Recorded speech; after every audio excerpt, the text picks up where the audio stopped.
Hi, and welcome back to the Garena Premier League Week 16, Day 1.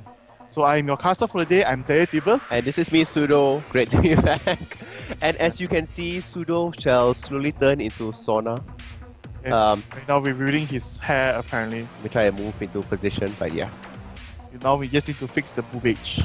Yes, the boobage as it's appearing, so yes, don't worry, my body will slowly start adjusting to it, and yes, as you can see, I'm turning into Sona. And he wants to block my face with this instrument, so I need to stick closer to him. I shall try to fit into proper position and be like, yeah, there we go. Yeah, the squad now do not have my face blocked. So now Pseudo is just hogging the spotlight with his... I am no longer Pseudo, I am Sona. But Sona doesn't speak. You need to... need to hum.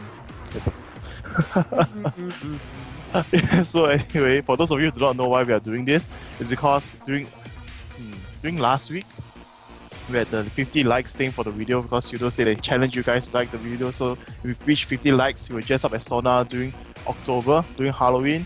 And so this is the preview for you guys to see. So hopefully he will actually have such big assets and such long hair by then. Let's see whether we can find it for him. I'm trying to grow my hair. Most likely have to change it to a different color. But yes, this is the preview of being Sona. Yes, so do not be mesmerized yet. Or those of you who feel like puking after seeing this game, please go and puke and come back before the match starts. So moving on, we're actually going to talk a bit about, before I move on to introducing Garena Premier League, actually going to talk a bit about the wager we have between us. For those of you who have not seen the video challenge accepted that was on the forum, we'll show it to you guys later. But first, we're just going to let you know how this works out. So if you know, last week we had this bet, we had this wager and I won. So in the end, as you can see from this GPL week 50 results, in the end I got final score of 6 points for me and Pseudo got 3. As you can see right there, the first line is for Friday matches, second line Saturday, the third line on Sunday, and then the ratios is like if the first game Saigon Jokers against Manila Eagles, Saigon Jokers has a higher chance of winning, so that's why the ratio for it is 1 to 3 points, which is for Manila Eagles, and that's how this whole thing works out. So we have a GPL analyst to help us analyze all these matches to see who has the highest ratio of winning, who is more favorable, who is the underdog, and we come out with these numbers. And you can see from here, that's how in the end we place our wager on the teams we think that will win. For me, I prefer the underdogs, KLH and TPA so far on most matches. Yep, most matches. Yes. Yep, that's right. And this is why BKT is not going to fail me again this week. They're going to help me win, and so I'll be able to punish Pseudo later. And so for this week, week 16, there's no results yet, of course, but I'm just going to give you a quick look at the ratios. As you can see, for now we're all smiling because there's no one has lost yet. So we are supporting our teams for this matches today. We have the Singapore Sentinels versus the Bangkok Titans, and we believe the Singapore Sentinels is going to win in a ratio of 4-1, and Teddy has chosen Bangkok Titans. On the side of, I don't think so that 4-1 is right.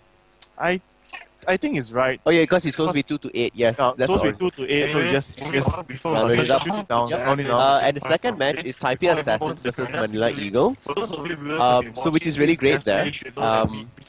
And there, the ratio is actually slightly bigger, where it's 1-5 now, so yep. Yes. And so we will not talk about the next ones because as you can see it's right there for KL Hunters to Second Jokers 2-1 and then 4-1, so on and so forth. You can take a screenshot of this, I suppose, for you guys who really want to know by the end of the week what's going to happen. But let's go on a bit for this week's challenges and punishments, so to speak. So we got some feedback and ideas from people. So for me, if I win, Pseudo is going to take on this food challenge. Yep. And he's going to go eat a Matterhouse burger. Matterhorn burger. As you can see right there, this is a screenshot from YouTube. That is the size of the biggest badass burger challenge in Malaysia, the Matterhorn. So I need 45 minutes, if I'm not mistaken, to finish that big burger. And even if you look at the size of the small burger, that's at least 3 patties there. That's how thick it actually is. I think you say 6 because the small one. Yeah. 3 patties thick. So can you only imagine the height of the actual, the big one, the Matterhorn burger? So yes. And so you guys wanted a food challenge, so we found this food challenge for Pseudo to do, and we're going to force him, make him become maybe as big as me after this challenge. Apparently so. But if TeddyTibbers does lose this, he will have to do even more exercise, and in this time, the exercise will actually be, well, in case you guys don't know, the Garena office is on the 9th floor of this office building. TeddyTibbers will have to carry me up 9 floors of stairs. Let's be more specific. I'll piggyback him. Carry him in my hands like that. It's not. Well, that's kind of up to you of what actually happens, but he would have to lift me off the ground and ascend me up 9 floors. 9 floors until I reach the office. So from the lobby to the 9th floor is actually 10 floors if you count the lobby as the first floor. So to yes, speak, it's not the easiest thing to do. Yes. It's not the most difficult thing to do as well. So, but yeah, I am back to being sauna. So Don't give me a heart attack after this. Because we have after these challenges, after this punishment, we have 2 weeks to rest up from that because GPL will go on a 2 weeks break after this. So hopefully this challenge does not kill him nor me. But of course, I hope it kills him. I'm trying to Definitely fit into sauna. can't fit. Your boob age is not natural enough. not natural enough, but quite close to it. So yes. I suppose. This image is very disturbing. I can't imagine what I'm going to be like in full costume later.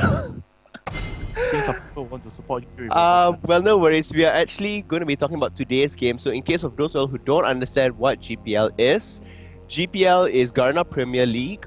And what happens is that there'll be 40 games played in total. At the moment, we are at 30 games. So we are in the home stretch. This is the last quarter left. And leading the board is Taipei Assassins, followed by Singapore Sentinels, really strong up there. Saigon Jokers, Kuala Lumpur Hunters are pretty much there fighting it out for the 3rd spot. Manila Eagles clinching in there as well, and Bangkok Titans currently in 6th position. What's going to happen is that the 2nd and 3rd placements will battle out in the best of 3 once the 40 games are done, and the winner the winner of that will go up against the first seeded team, which looks at this point is Taipei Assassins, in the best of 5 to be crowned the overall Garena Premier League champions of Season 1. And so for the first match of today, we have SGS against BKT. So without further ado, the champion selections and ban process actually started. So we're going to move right into it right now. So from here we can see a few, strong bans already taken out by SGS. Most probably, so I suppose they want to. I'm not sure why they banned these champions because they do have the first pick. They could have taken out Shen and Rengar, but I believe it's because the composition-wise, the planning that they have made for this week by Kyling is they do not want to use all these champions, or maybe they're more fearful of someone else using the champion instead of them. And we can see from BKT side, however, they're taking more targeted bans towards the AP mid. I would say towards Chawi. As you can see, Gragas and Twisted Fate being taken out. We have seen Chawi play Gragas quite a bit these few weeks. Even at his IPL face-off and other matches, he's been playing quite a solid Gragas. So definitely, I believe they just want to take it out. Because Gragas disruption during team fights and his overall AP burst is just very hard to deal with if you don't shut him down early. And Twisted Fate-wise, is just for overall ganking. Like you can see that right now, map control. He can deal burst damage. He can shove lanes very quickly with his wildcard. So overall, he's a pretty balanced champion that is to be feared of. So banning him out is obviously a good thing out there. They don't want to deal with any unseen circumstances, especially if all of a sudden they pick up Nocturne as well. Then we go back to the earlier days, about a few months back, where the wombo combo of teleportation was done. So and Ezreal being one of the strongest AD carry right now, I would say. But right now, maybe for our server in Singapore and Malaysia, people don't think Ezreal is that strong as AD carry overall because he does taper off into the late game, so to speak. But his early game is very strong. If he's able to shut down the opponent, he's going to be able to stay strong until the game, no problem at all. And right now, in a lot of high yell games in North America, even in Taiwan, and also EU, I've seen Ezreal being taken out most of the time right now. They don't want the fact that he can escape from Blitzcrank really easily. He can Essence Flux away, he can jump across walls, so it's as if he has 2 flashes. He can harass not only with his ultimate across the map, also with Mystic Shot, so he has a long range poke, and he has the ability to slow the attack speed of the opponent's AD carries. So that itself is very damaging. Slowing them down, especially at, like you said, at early levels, is very damaging towards the team, and that's something that's not that great. But on this side, Singapore Sentinels, look at their lineup. They have Lee Sin, very good top laner. I believe it will be a top laner. We have Corki, which can deal with his shrapnels, his true damage there. I like the Alistar there. It could be a roaming jungle Alistar or a support Alistar. I guess you will find out. Support. The roaming support. We can see right now all bruisers being taken out for Singapore side. A lot of diving, like quite a mobility number of them, diving, yes. I A would lot say. of gap closing champions. Yeah. You see, and Evelyn, could this be it? I like this high mobility. Yes, it's okay, never mind. Yeah, it's still high mobility in terms of if you have Alistar, definitely going for boost of mobility into your support, and Lee Sin's ability to jump around with wards, and Xin Zhao, his own way of jumping in with the dash in, close, gap closer. So it'll be very interesting to see. But Shyvana? it's gonna be Shyvana. I kind of like Xin Zhao compared to Shyvana based on this, but they haven't locked Shyvana in yet. Oh, and he just did. So, I don't know. It seems as if Singapore Sentinels can set up a lot of things. Oriana can use her command dissonance and trap everybody in. Alistair can pulverize in place, but Shyvana will kind of drag them away. Yeah. So I don't know about that. I think a better choice would have been Malphite actually. No, I think it's basically. I mean, yeah, but I suppose Malphite is a very slow jungler, so to speak, in comparison to Shyvana. They could be doing a counter jungling composition since Yeah. Lee Sin is there, and this could be a drawback to M5 when they counter jungle against TSM so greatly and they shut them down so bad. They took every single red buff in the enemy jungle. We could be looking at a similar strategy that they used once before. But on the side of Bangkok Titans, they do have a lot of shields up. We see Not really shields, but ability to stop spells. I suppose Jax stop With- physical damage. with Lux being Oh, there, oh, so okay. they do have quite a considerable amount there. So Jax can stop damage. Mundo can heal up the damage almost instantaneously. Severe can prevent her or to help run away. And Lux has additional shields as well. So it's going to be pretty interesting to see if Singapore Sentinels can actually poke beyond the shields of what Bangkok Titans have. Or will Bangkok Titans be able to shield themselves and shove out Singapore Sentinels off the lanes into their base? Actually thinking for Singapore Center side, there might be a lane swap or something going on because they're actually going to play Shyvana top. Yeah, it's going back to the M5 days. They're going for the M5 days, as well as Chawi being. I thought it was going to take AD carry because I saw his cleanse there the whole time, but it's actually going to be being cleansed on the AP carry. He just doesn't want to get caught in by Jax. He doesn't want to get caught in by Lux. So all these bindings and stunts that could possibly be there, he can easily cleanse and run away because let's put it really honestly here, Chawi is their main carry. If Bangkok Titans can shut Chawi down, they stand a pretty good chance. This is something we saw in the previous week where Chawi was shut down and they could not do anything else. So that's why they're focusing this whole team composition onto Oriana. I would say so. Koki could come in there possibly with a little bombs and probably a Valkyrie over to get the kills, but we do see as Chawi being really safe. Now Chawi in normal games is pretty safe already, so this added security just proves the point that Singapore Sentinels knows their main priority is Chawi. They want to keep him alive the best, so I think this composition is kind of good. We talked about them gap closing, but it also can create distance. Alistair can headbutt people away, Shyvana can drag people away, Lee Sin can kick people away, and Koki can create negative zones with his Phosphorus Bomb. Yes. Yeah. So this will be interesting how it works out. So I'm just going to take a look actually at Ikuoka's runes and masteries because he's actually going to play the top lane for today. And going to see whether he has something special prepared for Shyvana top, or is it going to be it's the buggy page. Yep. Let's take a look, and it should be on. Yes. Oh. Okay, it is something very different, I would say. With That is 13 armor, 2% crit chance once you enter game because it's 1.9, and then 11 magic resist and 40 physical damage right there. Okay, very. He's gonna hold for lucky criticals to land maybe. And here we can see 21-9 for. Oh, Shyvana being very aggressive, except for going for 9-21, being more tanky in the lane. So I believe his aim will be to push his lane as fast as possible and maybe try to travel and gank the opponent jungler as well as the gank mid together. Because Shyvana does have high mobility with abilities. I believe what they're going for is they're going for huge tanks. Alistair becomes a tank, Lee Sin becomes a tank, Shyvana becomes a tank, and nobody can reach Chawi, and Chawi will carry them to victory. I think that's what they're going for. It stands to reason that it could possibly work. But once again, this is a later game composition, and Bangkok Titans can take the early lead here. With Severe, with Jax, with Mundo, the R6 is stronger than the 6 of Singapore Sentinels. Yes. But let's take a look at Jax because I wonder whether he did take runes and masteries from. Yes, he did. For those of you who actually follow Stanley's fan page, so to speak. These are the runes he has posted up on how he would play Jax. 8.5 physical damage, 13 armor, 12 magic resist, and going for actually Alpha 5. Yep. health per 5 for the Quintessence, because as Jax you have no sustain at the top lane, and yes, this is the exact mastery set that Stanley actually used, which is 122.7 right there. 1 point onto getting the Ignite down, extra physical damage, also extra AP, very beneficial to Jax, who has both as a hybrid champion, and then going for more tankiness to trade hit survivability in the early stages, even taking more health regeneration, and lastly the mana regeneration, because Jax is a very high mana cost champion. If he does spam his abilities very quickly, he will not be able to use anything else after that. His deep strike, everything, his counter, all his abilities are very important for him to burst the opponent down or stay alive, definitely. Yeah.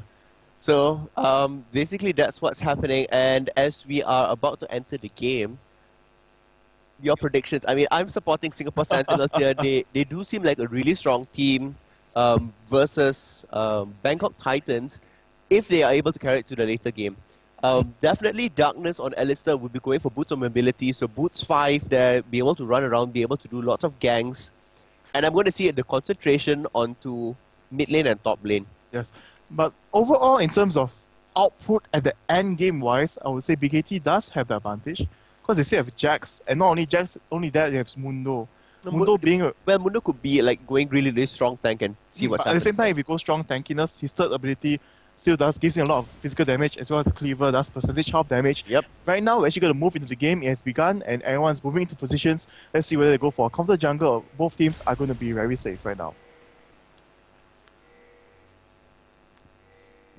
So right now, we're going to see all the pings going on BKT side. They're going to move on to protecting the red buff. Oh, and SGS actually going to go for the red buff as well, I suppose. This is going to be interesting to see how this level 1 fight turns out if they do meet each other, because in terms of overall level 1 burst, instant burst, BKT does have the advantage, and apparently there's an error happening, so... It seems to be routine whenever we enter the first games of the day that this tends to happen, that there is this little bit of errors. It's simply because of the connection between players. It's something we had done before. Yeah.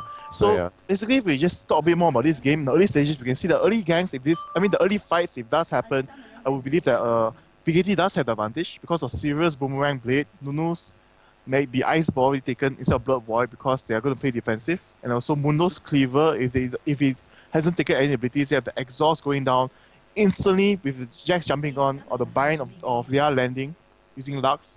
They'll kill someone instantly. Because they can't jump on the same person instantly. If someone gets caught, if Singapore Centre's side, like Alistair's not positioned, he'll be forced to flash to actually save his teammate. So it'll be interesting to see how this level 1 fight turns out. Because in terms of CC, I suppose it'll be the advantage of Singapore Sentinels, because Power Vice is able to stun everyone, while BKT does not have that in the early game, and the game has actually resumed, so it should go back in. The fight is actually going to happen right now, and yes, just as I mentioned, the bind goes down, Hallelujah is going to be taken down, and there goes the first burst, the exhaust, Ignite, all being used, burst down, and there goes, they take the kill down onto Lux.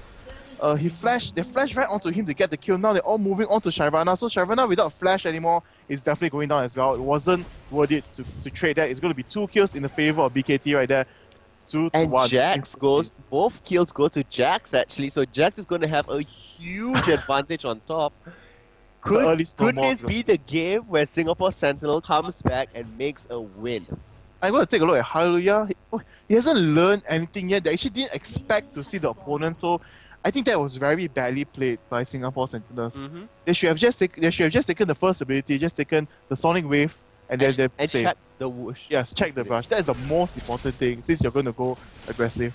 I suppose they did not expect that BKT would think that they would be going for the raid, so they just waltz in like a boss, I suppose. A way to put it. Oh, well, that is true. So it did not go well at all for the side of Yes, you should cry Singapore right now. Sentinels. You should cry right now. Nah, it's still 1. It's still pretty fine. So, but what we did say before is that on the side of Singapore Sentinels, they will be focusing more onto the top lane. And the mid lane, we said about that, talk about counter jungling possibly, and there's a lot of things. Look at this, Ronan taking huge amounts of damage, forcing Mundo to actually come in here, but could this be a kill on it? Nope, looks like they will be chasing things away, and Equivocal could go down again. That's Yes, huge yes. amounts of damage. The teleportation is coming down. Geno getting another kill. The Force Flash been done out there, so it's 3-1. Shyvana not doing good whatsoever. Equivocal suffering a lot of damage there.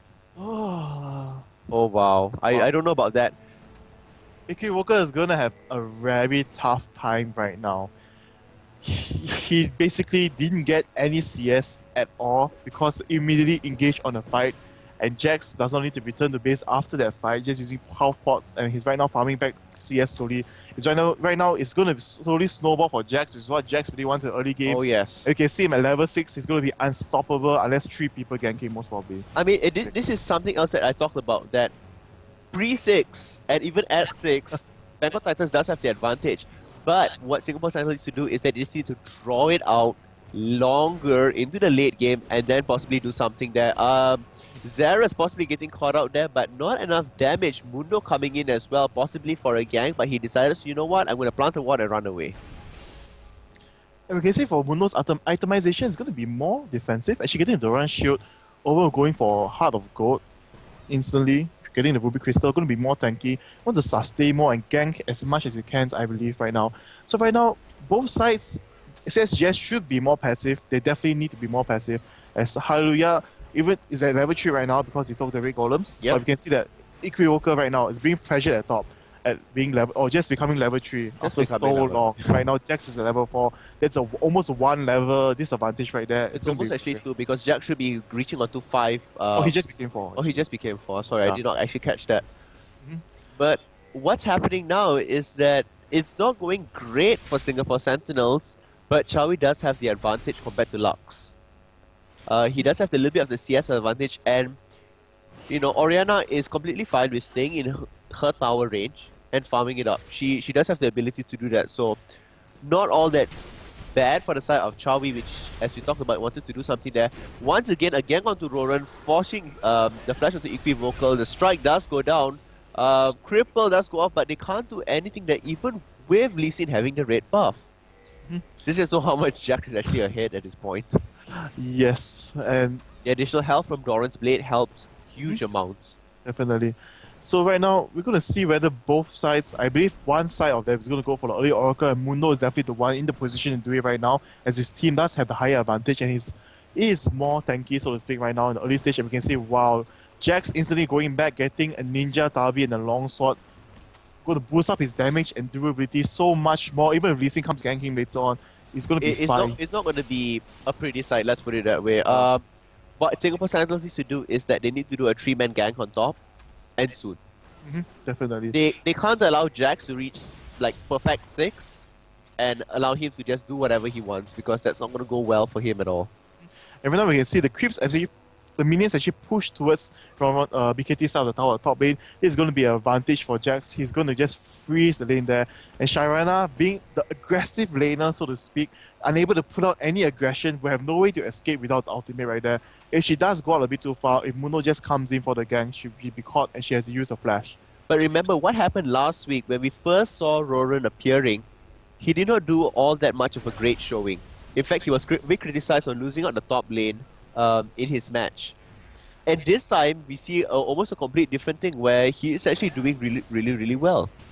But the reason why they lost out the early stage was because I really got it's like what's happening right now is repeat. Yeah. I really got the early but kills. in the opposite. Yeah, the opposite side. Yep. So right now it's in their favor. And you see that Rovon is doing a very good job holding his advantage, not throwing it off, not suddenly dying for no reason, but just holding a lane, getting the CS, and farming up to be real strong. So it's going to be, I really want to see how this turns out for BKT as well. Not only because they are the team I am rooting for right now. You can see a fight going on at the bottom, but Nuno's Ice Ball is just enough to save MVM right there, so they're just going to fall back. Oh, actually not going to fall back. No, she did pop like 2 of her pots there, so she actually will be able to get back into lane, still dish a little bit more damage, and possibly get a couple more CS before going back. And there it is. Yep, and exactly that's what's happening. But if you look at the Bangkok Titans, they actually have more wards than Singapore Sentinels. Yeah, they actually, I like that. Yeah, after they won the advantage, immediately Mundo went back to buy wards when we return. They all start getting wards to just plan out the whole map to make sure that it's safe everywhere, wherever they go. And right now you can see Chowie going to secure the blue.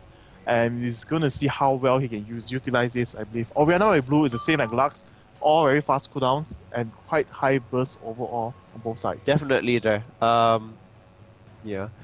People are saying on the chat that yes, Bangkok is winning, but have a look at this. They are 2 kills ahead, but only 700 gold ahead, so it's not all that much. 700 is nothing really.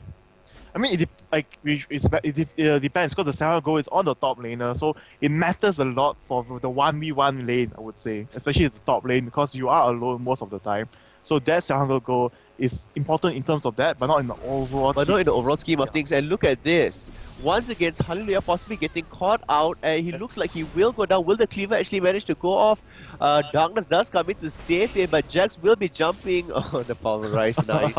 Nice job there. Saved in the nick of time right there. Oh, very, very close. In fact, looks like Seville will be managed to be poking out the free tower at the bottom. So Bangkok Titans looking to be really strong, really coordinated. I like the fact that they are coordinated and they're taking down things. But on top, Equivocal will be bringing down the tower. Jax slowly coming in. Looks like Jax may be able to get another free kill up there. But nope, he's not going to do anything too crazy because the creep advantage is on the side of Singapore Sentinels on the top tower. So, yeah. Equivocal somehow managed to get level 7 earlier because Boron did decide to roam a bit to get the kill onto Lee Sin because Lee Sin came for the counter jungling. So wow, I'm impressed to see how Singapore Sentinels are doing very well and holding their own. And one thing to mention also, the reason why Chowie has that much more CS is also because just now, early stage, Lux did teleport to top. Yeah, they wanted to secure the kill, but it didn't really happen, so she is a bit behind from there. So I'm just overall just very excited to see how this turns out for Bangkok Titans. Really, so far they're doing a very good job holding everything into their favor, still in their favor. We can see Lee Sin being forced back to go back to base so many times already, and unable to land any successful gank so far. And I really hope that this is look at the goal lead here. It's diminishing. Yes. It's at 200 at the moment, and if you're at 2 kills ahead now, then remember there are no towers down, no dragons been taken yet. That just shows how well Singapore Sentinels is doing in farming. This will help greatly in the later game stage. Yep, like you see now, Equivocal with the level advantage, going to be much more aggressive, going to fly in right now after the Ignite lands down, and Brown does manage to land a stun and the clutch leap right there, saving him. Something to what one of your favorite players did in earlier weeks before. Knowing exactly where the creep wave was and jumping to the end of it, securing his life and safety. Really close. Really good job there. So right now, I believe Equivocal is going to break. They're going to break the top tower, or he's going to let the minions do it. Yes, he's going to let the minions do it while he teleports back, and I believe he will be going down to Dragon very soon after that. As Dragon is up, and there's no wards right now down for BKT side. Wow, yep. I'm actually not surprised. I simply think. I think it's a lot of they believe that they have the advantage, so they're not going to do anything much about it. Severe get exhausted, not able to do very much there. Nuno on the other hand, absolute zero. Look at Darkness is melting away there, but flashing out of it, or else he would have been toast. But that's actually badly played by Lux. He actually missed his the binds, which is the most important thing for him to happen. I can see right now all the fights happening around the back from bottom, now transitioning to the mid lane and now moving on to the Dragon. It's going to be a 5v3. Don't know. Koki is actually coming back. Oh, BKT is actually going to fall back first. When they try to catch them off guard. No, it wasn't. It was simply because Baron aggro was on them and they didn't want to take additional damage. Oh, sorry, Dragon aggro. What am I saying here? I don't know, you keep messing up Baron and Dragon daily, Too much gaming, baby. Or not enough. Not enough, I think. But yeah, what's going to happen now is they can possibly go back and take it, Bangkok Titans, but Singapore Sentinels, everybody's clumped up around the mid lane. They want to possibly make a gank, let it be a 4v5, and then they can go in and take out Dragon. That could be something that they could want to do. And it sure looks as if Singapore Sentinels is going to go for it. Come on, Singapore Sentinels, you can do it. Nope. Mundo is still pretty far away. Jax possibly could get caught. Jax is going to be safe. And we can see a binding landing, but they're going to fall back after that. They're going to scout each other out, but not going to engage into any sort of fights yet. As there's no wards for BKT right now, they're just going to play very safe, play around the area, and make sure that they are safe before they engage onto anything. And wow, Geno actually prematurely popping his ultimate because he thought that he would be able to meet them into the brush, but Singapore Sentinels had already fall back. And right now, And how fast is Dragons going down? Will Singapore Sentinels be able to come in there and smite? The Resonating Strike does go off, and they do manage to get it. Zera's going to go down, no problem there. NVM being chased out, as well as Geno by Singapore Sentinels. The strike does go off. Another kill by Hallelujah there, and at this point, will Darkness be able to save things out? Leah could possibly go down. Nice flash there by Equivocal. Straight away, Darkness moving on there, and looks like Darkness might be able to escape. Roran is now being chased. At the moment, I like the fact that Shyvana has fast speed, is able to move out there, and looks as if they could stop this chase and allow him to actually to escape because they don't want a tower dive at this point. They got the advantage. It is 4-4 and 3k up. Yes. Great job. How did he miss? I think they're both at level 6, but Mundo is a bit slow. No, it was simply because I don't believe Mundo was actually looking at the Dragon's life bar. Yeah. And immediately happened was Hallelujah, once the strike connected, he moved in there and it was a perfect timing for him. Definitely. So I'm gonna see how Bangkok Titans come back from this. Don't have to wipe that smile off. Last week it was all about the comebacks. Yes. That I have to give to you. Last week was all about the comebacks. This week, on the other hand, I don't know. This is the first match of the week, but look at this. Roran being chased out by Shyvana, but Mundo coming in there, and it's going to be a 2-on-1 fight. Once again, the ultimate being popped so easily. No, it's not easy. He's going to tank all the hits right there, and now going to fall back and give the kill onto Geno, but Geno actually hitting minions back there, basically the cleaver. Equivocal might get out just in time in the nick of time. Dodging the laser right there. And now, yes, the cleaver will left finally. Not enough time right there. Almost getting 100 for you right there. I was actually like clenching my fist tighter and tighter. I was like, yes. No, not happened there. Great dodge, but ultimately did go down. So not so great for the side of Singapore Sentinels there. Definitely. But he did force a lot of ultimates to go off, even though they're very quick on cooldowns for Bangkok Titans side, but he did force a lot of response from them. And we can see right now, Chawi is just farming up even more right now, 143 CS, while Lux only with 87 CS right there. So, This is really exactly what Singapore Sentinel wants. He has Unteen's Unholy Grail, he has Sorcerer's Shoes already done, but if you look at Lux, could you do the thing and switch them around? Oh, sorry. Easier to view, I forgot about that. Yeah, exactly. A moment.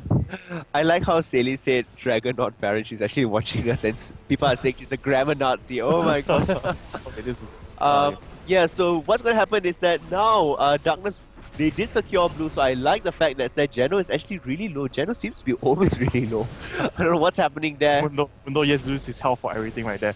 You can see right now. I like the trades on top. Equivocal and Roran trading it off there. I like the fact that, damage can be constantly dealt to the both of them, but Equivocal looks like he could possibly go down. Leap Strike does go off, but there's no Counter Strike on top of it. So. But Roran actually did a good job. Like, when you engage with Shyvana, you want to engage after the fire finishes. Exactly. So he forced the first fire to appear and he jumped out after that and moved in straight after it was gone. And so that's why he won the trade out there in the end. I wouldn't say he actually won out a trade simply because of that. The other thing also, he pushed Shyvana away so that the creeps would not actually be aggroing on him. So he was aware about what's happening around and things of that sort. So yes. Yes, so we're going to see how this will work out. Overall, Hallelujah has gotten back into the game with the Dragon Smite getting him the additional goal just by that much more in the 1k and 1 assist. Initially, he didn't start out so well, but right now he's actually chasing up onto Mundo's score overall. So right now, in terms of overall damage output, it's still, I would believe it's still in the favor of... Oh, never mind. I just saw the Sheen taking on Jax right there, so it's going to be very hard for Shyvana. It's going to be even more difficult for Shyvana now, but what I do see Shyvana as possibly getting is, now that she does have her phase up, she most likely is going to go into Wit's End. Definitely. So the Wit's End will help out leaps and bounds going up against Jax, so yes. And right now we can see Lux going to be pushed away from the middle turret and they're going to take it down right now. Singapore Sentinels taking full map control after losing initial 7 minutes of the game, I would say. After that, it has turned into their favor overall on how Equivocal has done a very good job getting back up to level and also the Dragon Steel right there. So I would say, I don't want to say this, but it was a good, wow. See, even you're sneezing, even... Yeah, I even sneezing, I'm like... I needed to sneeze. I was like, how do I do this? How do I do this on camera? Like, mute myself first and then do it. But yeah, overall, very good job done by SGS so far in coming back into the game. I mean, they were never out of the game. I mean, they were not out of the game. I would say coming back in terms of like the top lane was losing quite a bit, but once Jax went over to help to gang the jungler Lee Sin, who came in for the counter jungling against. Oh, look at that flash instantly into the fighting. I don't know why he waited that long for his to put out his ultimate, but Hallelujah escaping once again. The dive by Equivocal, I don't know. Oh wow! Look at Hockey dealing huge amounts of damage. That was ridiculous. So crazy that the missile just landing and decimating everything. Looks like Leah might get caught out here again. The flash does go on, but true enough. Third kill by Koki in this fight still, and he will be taking out this secondary turret from the bottom lane. So great job there. Look at the goal difference. That's 7k. That's a lot of money. It's a lot of money in a very short period of time. So what's going to happen? They're going to go back, they're going to start buying items. And most probably go for Baron maybe. I don't think so they're going to go for Baron all that quickly. It doesn't make sense because, let's put it this way. Okay. Singapore Sentinels have this thing of whenever they go for Baron very, very early, they tend to make mistakes. Keyframe, go back to TSM's match in IPL Invitational. They were so ahead. Yes. They threw it away. We go back to when they went up against Curse. It went so well when they didn't force Baron fights, where they just took advantage of towers. So yes. I suppose so. We should. You just don't want to admit that Singapore Sentinels is ahead. Yes, of course. No worries there, but I look. They do see Chauve. I like the Luminescent Orb being thrown in there. Again, Lee Sin with the smite steal. Yes. Lee Sin, the playmaker of dragons. It's simply because Equivocal using Shyvana has made a pact with her father. Father, you must die to my team's hands and feed us your gold. Man, you're actually, are you enforcing cannibalism right now? No, it's not cannibalism, it's a sacrifice for father to Shyvana, so yes. And we can see, I believe, BKT might lose this tower. They will, I believe they will lose this tower. It's being poked out. They do have a little bit of creeps there, and the secondary wave is already coming in, so not really even contesting. Jax actually going up top. I'm not... They're just gonna give it up, yeah. No, but see, giving it up is one thing, but setting up for something that could happen after it, for instance, like you know that they will definitely start roaming to the top. It would must come in and take rate, which is exactly what they're doing now. So why was Jax all the way on top? They could have caught out halfway through. Bad idea going on to Shyvana. Shyvana would just run away. Bad idea going up there. I mean, they need to secure a kill somewhere right now, I believe. They're very desperate. So they were just chasing out. I don't think so they should go for a kill, because what will happen is Singapore Sentinels does have the item advantage. They will turn around, they will lose the fight, they will take out the inhibitor, possible the Nexus turret, if not a free Baron, which is something that could possibly happen now since we see a counter Baron again. And we can see maybe Lux ulti just somehow getting a quadra kill. That is always possible. I don't know about that. Zyfor we have actually been a while since we have seen him being on AD carry. Yes. Doing, I wouldn't say an amazing job. I would say doing an okay job so far. His CS is pretty high up there. He did manage to hold up the lane against Severe and Nunu, who had incredible attack speed. But he was doing very well in holding the aggression on the lane. Yes. It's what Hockey really wants to do, and it was very job well done right there. You can see right now, Jack's being pushed away. You can see fighting, hallelujah. Goes up. Jack's going to jump into the fight. Like hiding? What? Wait, what? Nice laser, catching a lot of people, but his damage was so low. It was kind of like tickling out there, and look at the amount. Double kill once again. Will this be a triple? Yes, it is a triple. Will this be a quadra? Maybe not. Maybe not. Possible. Just back into the things. Why? And it is in fact an ace. Two things. They can either take the top lane 2 turrets right now, and possibly the inhibitor. Somebody could split push and take the middle, or they could take a Baron out of this. They're gonna let the middle push itself, I believe, right now. Possibly then they just rotate down immediately after that. That could be it as well. I would actually go for Baron, to be honest. I suppose they do not want to go for Baron because this composition, in a sense, was why they lost the Baron in a sense. Because, I mean, if you want the article, sorry. Like, you know, because like I'm actually want to refer back to the article that Karim wrote out, like how the new lineup is fixed and changed, so to speak. Like how they overestimated the damage that Corki could deal out at the Baron because But we just saw the amount of damage that Corki can deal out this time. Yes, we're not overestimating it. It is not a 15-minute Baron. Yeah, definitely. But they just want to be safe, you know. I would say because right now, I mean, BKT side, you saw their spawn time was very quick, you know. They already respawn after they just broke the first tower. Yes and no. Well, let's put it this way. Yes, the spawn time is very quick. Lux does have teleport, but Lux just used her ulti as well. They were considerably low, so it was a decision to make. But let's point out here, they could have possibly taken Baron straight away because they were at the first tower of the top lane. Yeah, already at the correct location. They were at the correct location. They could have done it, but instead they altered to push and they only took one tower instead. So, was that a equal trade? I would say it was I would just say it's a safer choice. Safer choice being made by Singapore Centers. And by M, bye-bye.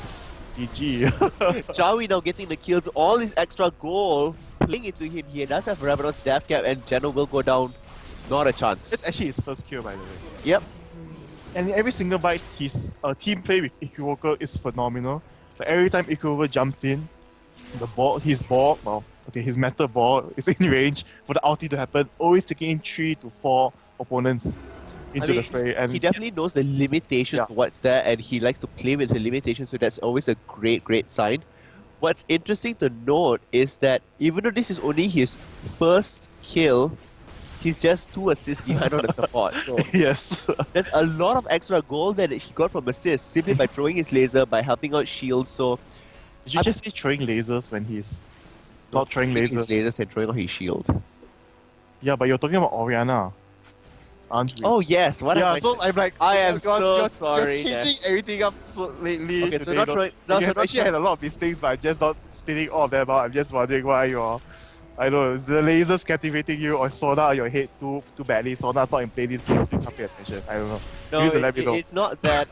Simply because I got things confused. I actually thought Chawi would be playing Cloud. That was like last. That was the last one, so yeah, that's what happens.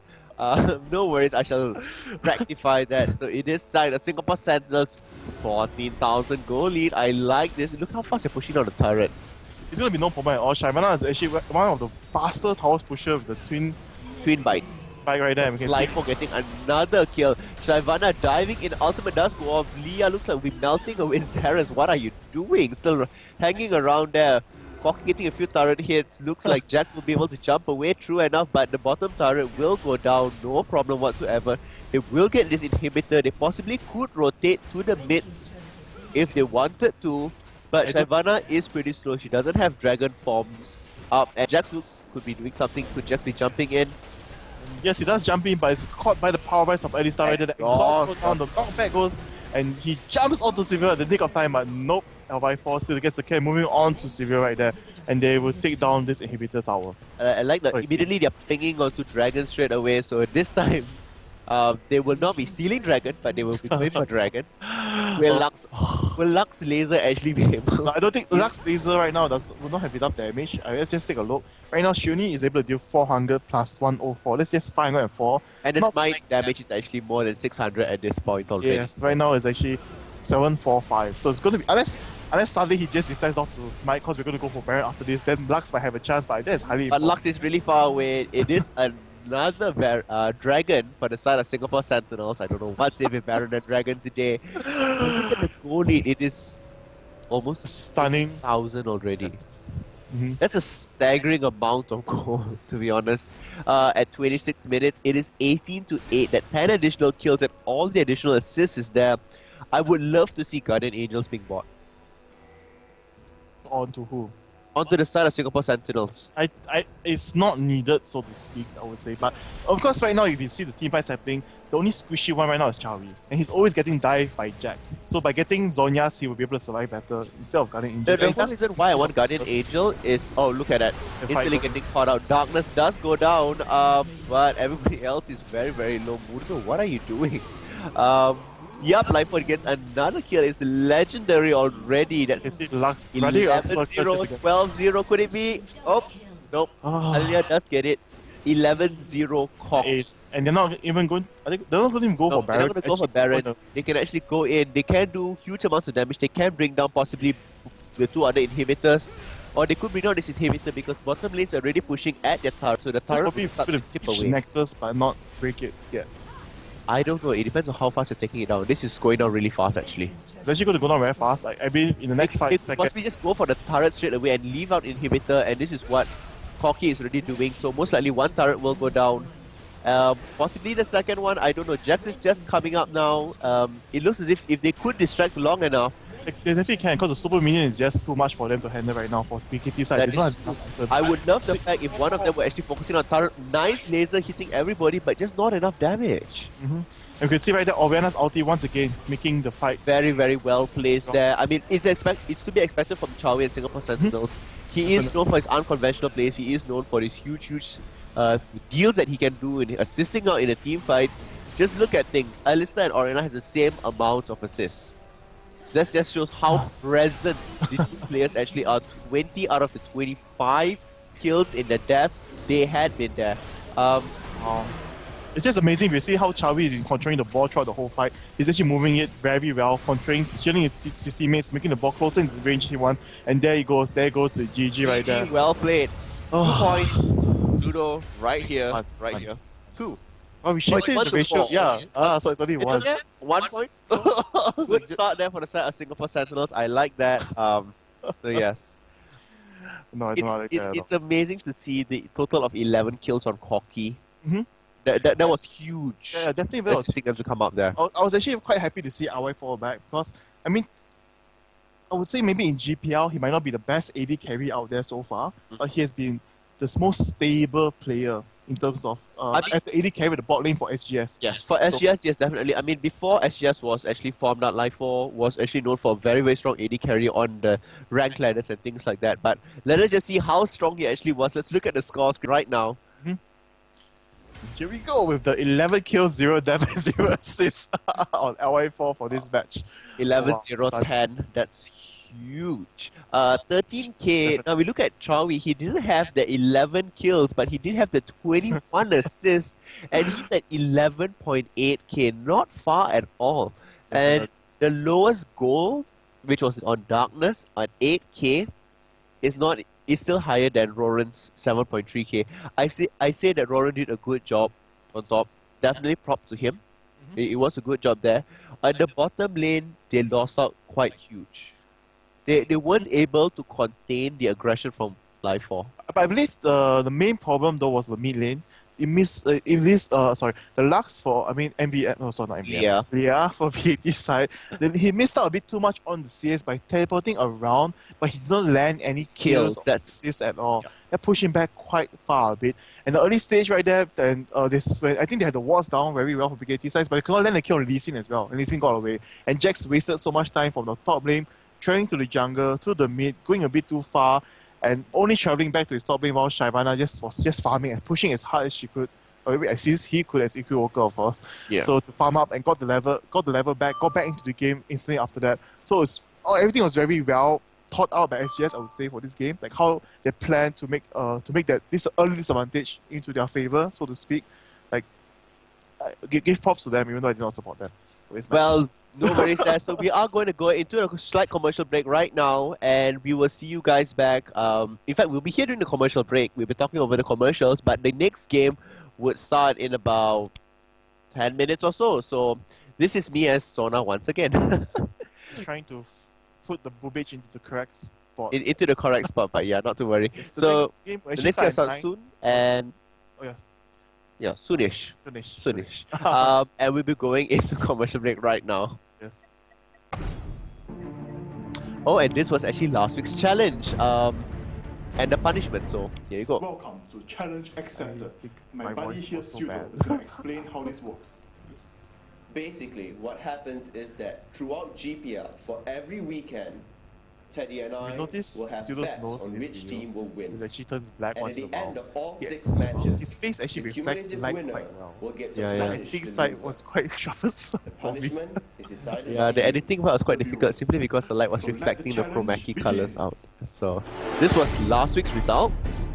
And as you can see, Teddy won.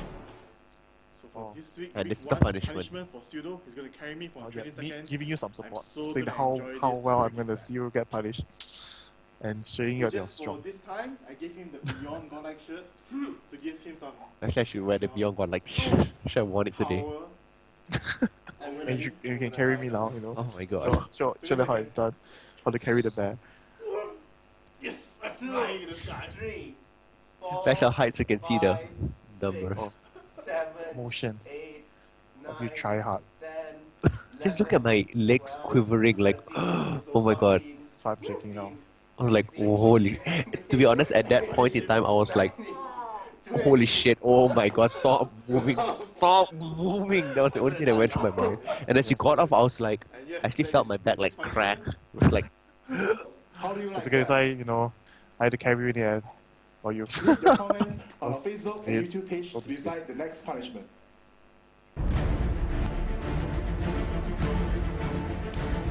so yes, challenge was completed. And For last week? but that was last week. So Yes, what this happened? week's punishment, in case you did not catch us in the beginning, this week's punishment is really simple. If I lose, I have to eat a huge burger. And if Teddy loses, he has to carry me up 9 flights of stairs, which I actually want to see. who excels at buffing her team, healing, And this is the new preventing a lot of Soraka, damage. the more beautiful looking Additionally, she has a number Soraka. of strong The remake that has offensive been delayed since forever. Or since like the start of passive season. is consecration. Yes. Soraka and friendly champions around her enjoy bonus magic resist. And actually there's going to be a new skin for Soraka coming out soon as Starcall well. damages Oh, all yeah. nearby The enemies and what lowers their battle magic Soraka resist is for a it? few I can't remember seconds. what it's called. This But magic yeah. resist shred can stack, often placing And not only enemies that, in we work on the negative skin, values they that give cause a- them to take even more than the we listed work on damage. how our skills As a support, look I like recommend overall. 1 Yeah, point I Starcall quite only. like the fact But that now due to her how skills look dangerous it is to stand more in close pleasant to range, look max it at last. as compared to like before. In tankier Yeah. Especially her mage-oriented wish builds, later you can I recommend see. maxing it first. No, I think the infuse was Astral is much Blessing better. heals And Astral Blessing as well. Like significantly all increases The aura, you know how Soraka long it ally actually for a is few there seconds. for. Last time easier to see. For support Soraka, take Astral Blessing at level 1 and max it immediately. When played as a mage, max That's a it thank you, after Soraka. Infuse has 2 different effects depending on whom Soraka targets. When cast on an allied champion, Infuse restores mana to her target, but Actually, Soraka give cannot the target new herself. effect makes Cast it feel on an like opponent, it's actually like a infuse damages healing and effect. silences Yeah, her Only foe for a like few taking like seconds. from around the Support essence Soraka coming should in, max yeah. this ability second, Infused while a mage into build the ally will take onto 1 point opponent. early, but max it last. Wish is Soraka's ultimate. When cast, And this is Wish. I immediately like the restores a Wish large amount of health from artwork all of it. allied It champions looks on the really map, good. herself included. Wow. As with all It's like somehow ultimates, the heavens take Wish at parted and level like 6, glitter fell down. 11, and 16. Yeah. Because of Soraka's great attack range and ability to heal herself, you should try to harass your lane opponents as much as possible. But instead of blindly walking up and attacking, pay attention to the health bars of your own minions. You can see here Soraka and Graves get free damage onto Caitlyn as she walks into range for a last hit. If you don't wait for this opening, it gives your opponents the ability to strike back without worry. With Exhaust and Astral Blessing, Soraka can take a lot more punishment than her opponents expect. Though she gets caught out by Sona It's and the lie of Caitlyn, she Soraka, exhausts the enemy and she carry heals and herself. heals herself once It's all crescendo called ends. heal baiting. Soraka follows up by staying in range for a Star Call and tagging Caitlyn with Infuse, Double kill. bringing her low enough for Graves to pick up the kill. However, remember Oh. that Astral Blessing's cooldown is pretty long, so even though Soraka has mana, she is killed by Sona in a counterattack. Soraka's deceptive tankiness is proven again as she gets jumped by Hecarim, Caitlyn, and Sona. Flash gets Soraka a bit farther away, and then she self-casts Astral Blessing, allowing her to absorb a lot of punishment as her team comes in from behind. After Sona falls, Soraka keeps herself alive with Wish, exhausts Caitlyn, and silences her ultimate. Popping Shirelia's Reverie, Soraka escapes and allows her team to chase down Caitlyn for the kill. Don't get overconfident. Soraka tanked the last fight because only physical damage dealers were focusing her, and Astral Blessing grants tons of armor. In this clip, Soraka's caught out in front against significant magic damage, and enough crowd control to prevent all of her healing. That bait Sona. Now let's talk about her early game as a primary mage. In the beginning, rely on your basic attacks instead of Star Call for killing minions. Using Star Call will place you in significant danger of a gank, so it's better to farm from a distance. Star Call does, however, deal incredible damage in team fights.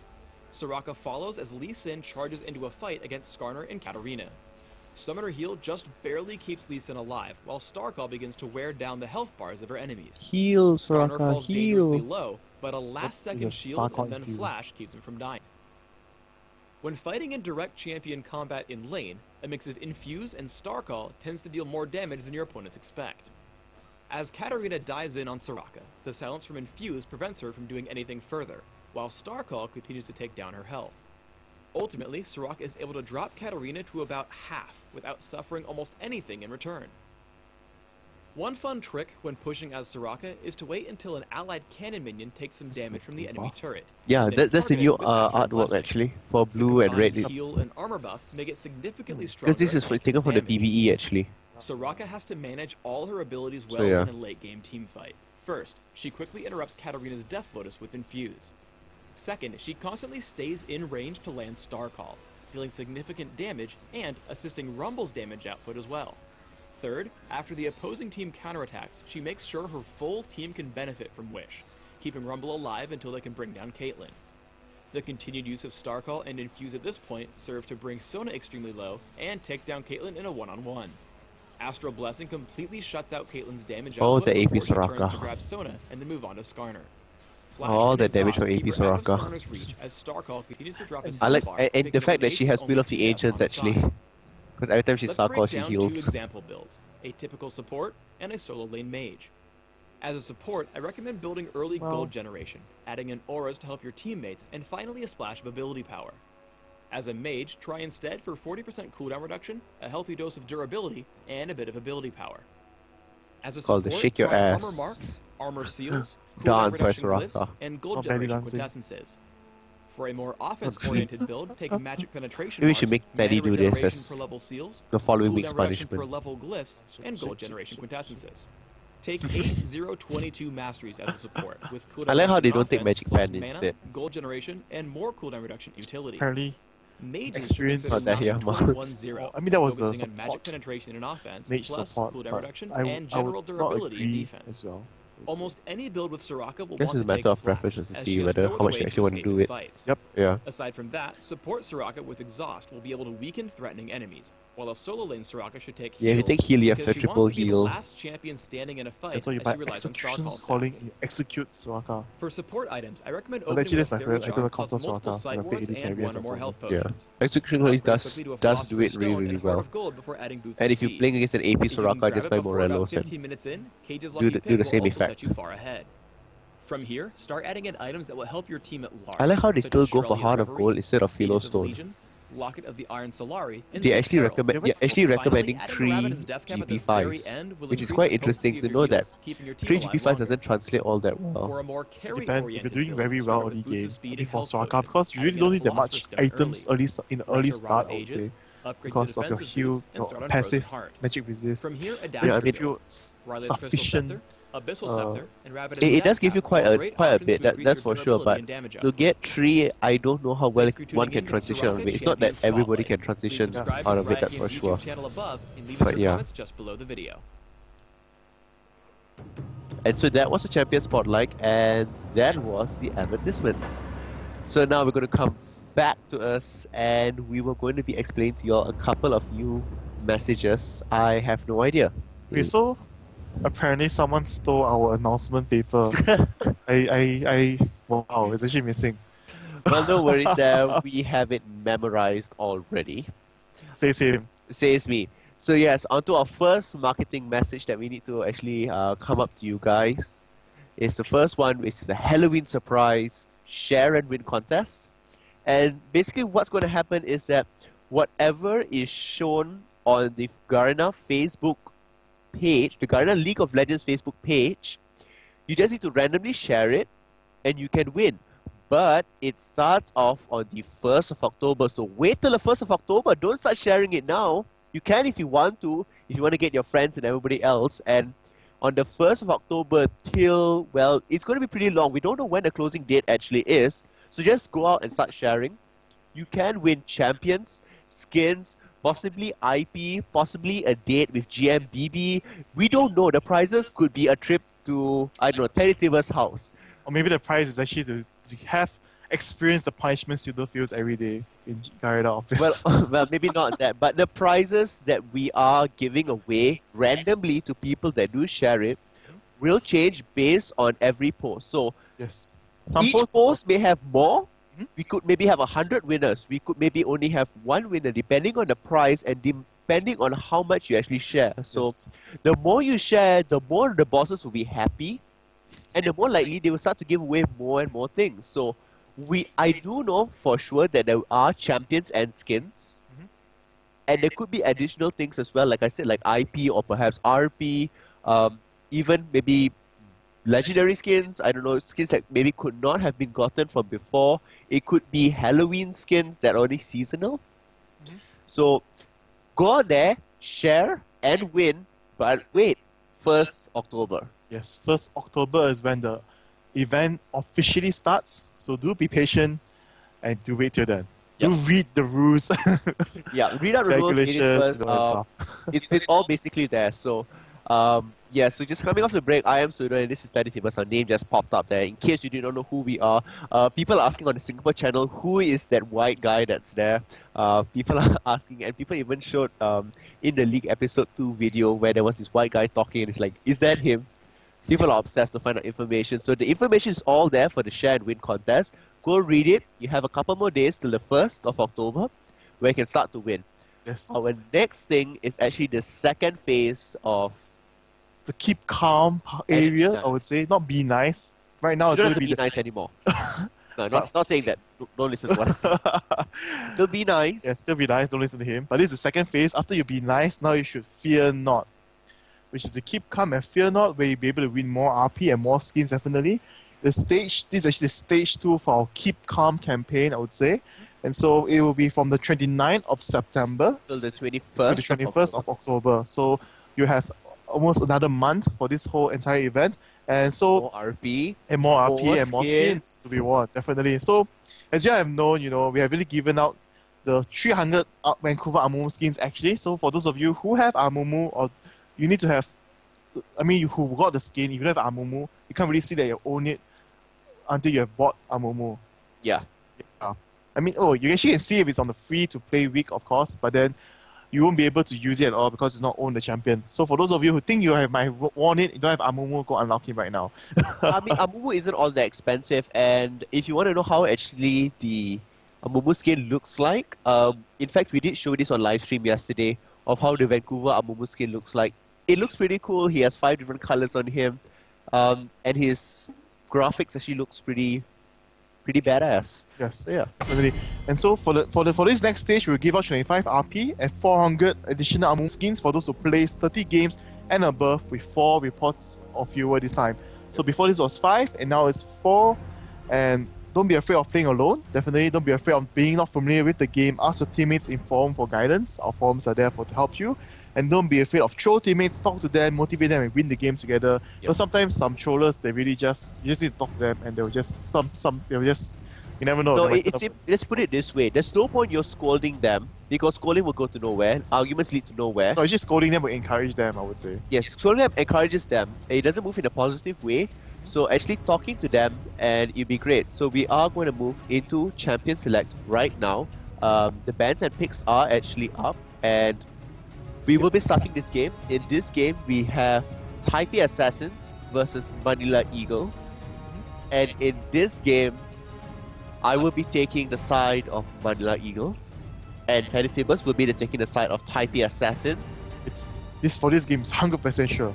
Almost. 100% sure, but let's put it this way. The only people that won against TPA Assassins was Manila Eagles and Singapore Sentinels. Yes. Can lightning strike twice?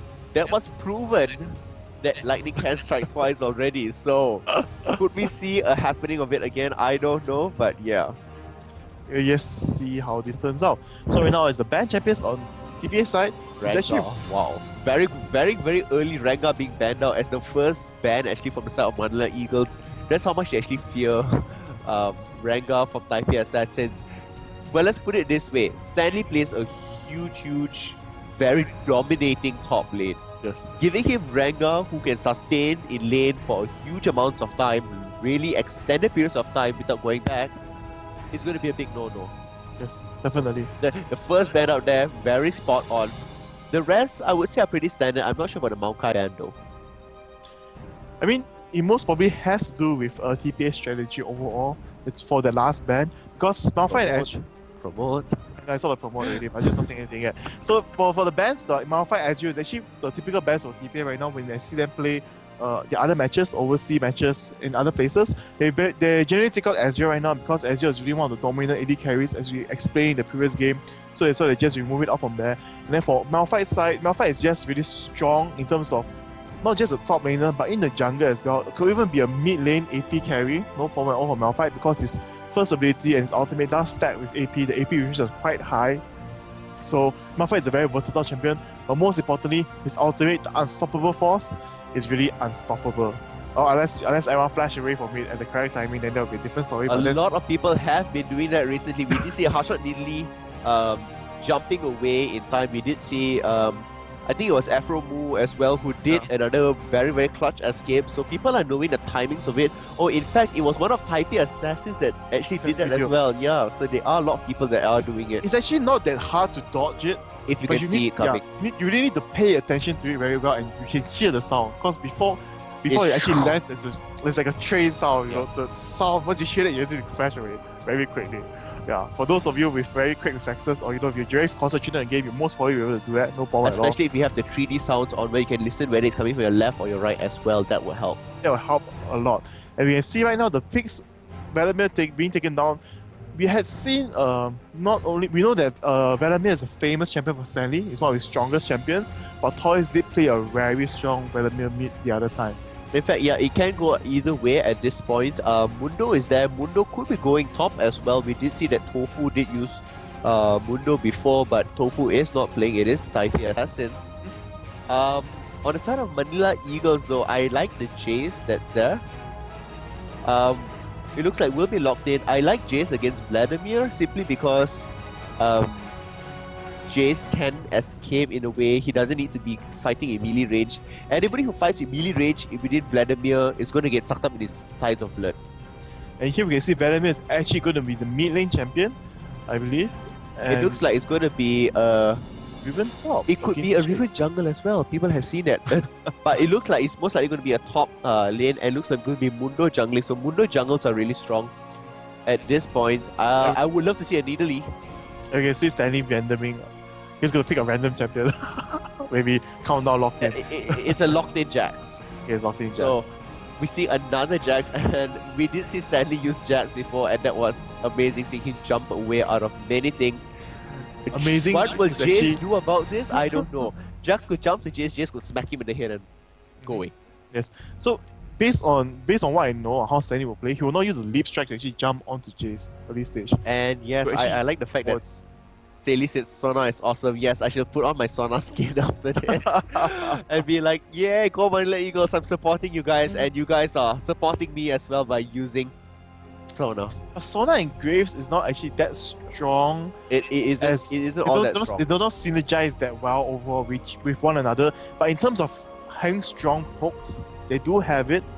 And against Vayne and Lulu, that's really what you need, because Lulu has a really strong harassment at the same time as shield. So I suppose the buckshot with the combination. If the combination lands, it'll be good. Yeah. But getting the combination to land, it will not be all that easy. It will not be all that easy, definitely. Yep. Okay, see the last. AP mid actually going to be Rise. I thought Cassiopeia would be taken out instead, because Cassiopeia is known to be able to counter Vladimir in the early stages. Early stages, yes. I do believe they want the transition to be slightly more tanky. That's why they do have. Look. I just realized, I was wondering what happened to my t-shirt. Then I realized. You should stop playing with your stuff, you know. I know you want to disappear, you want to make a special magic disappearance act, but this is not the time. Yeah. You can do it later. I actually noticed that. So yeah, I like the fact that Manila Eagles has mobility on their side. Rice is pretty fast moving. Sona can speed up, Jace can speed up, Lee Sin can speed up as well. I mean, he moves pretty fast. But Taipei Assassins is tankier, has more sustain. I wouldn't say more sustain. definitely. They can take more beating. Okay, I can definitely take more beating, but not more sustain, in my opinion. Vladimir is there. They have all the sustain they need. It's just one. Lulu is there. She can easily shield, if not make them Boost the health. yeah, right? have wild growth, and you see super huge mundos running around or a like massive vein tumbling around the map. So yeah. And we can see, well, MLE, Kaigo actually taking teleport for Rise this time. Not going to play a different style. I think this is the first time I've seen him take teleport, or I might be wrong, I'm not so sure about this. So this will be very interesting to see. So we're going to take a look at his runes and masteries, so to speak, for Kaigo, to see how he's going to play this out. Oh, okay. Going to be quite standard for AP mid, I would say. With the magic penetration, movement speed for Rise, which is more important overall. Yes. Because the distance for his spells are a bit shorter, so he really needs to get in range all the time. And for the mastery, it's going to be 9021, actually. Did not expect that, actually. Oh, look. Yay. Manila Eagles. Okay, wait. Now, time for me to do my disappearing act. So that you can't see my... I shall disappear. Let me get into my my invisibility cloak. If you are looking at what I'm looking, you feel that he's actually molesting himself to put the cloak on, so it's actually very... Aha! There we go. Now let me... Yep, there we are. Okay, let me help you. Oh, there we are. Yeah. And Anyway. now I'm completely invisible. How do you like that? Anyway, actually going to take increased health regen per 5 by 1% of maximum mana right there. So it will help Rise out in the end game. Going to be a bit more sustained, a different side, but overall in the early stages, I wonder how well this will hold out against Vladimir. That is true. Yeah, so other than that, I'm also going to take a look at the beat. Both sides of AP mid carry is going to be interesting to see. Maybe my movement speed as well, and nope, actually going to be health regeneration. Queens. A little bit strange, but...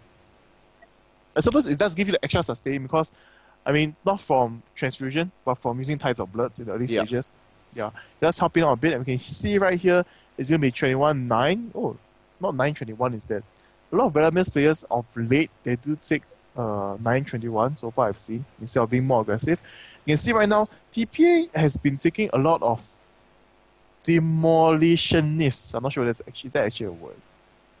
Do you call someone a Demolitionist. Yeah, it's like, wow, what did I say, demon? Oh, I've gotten this sickness from Pseudo, definitely. So bad. So bad. So bad. So we're just going to see how this is going to play off.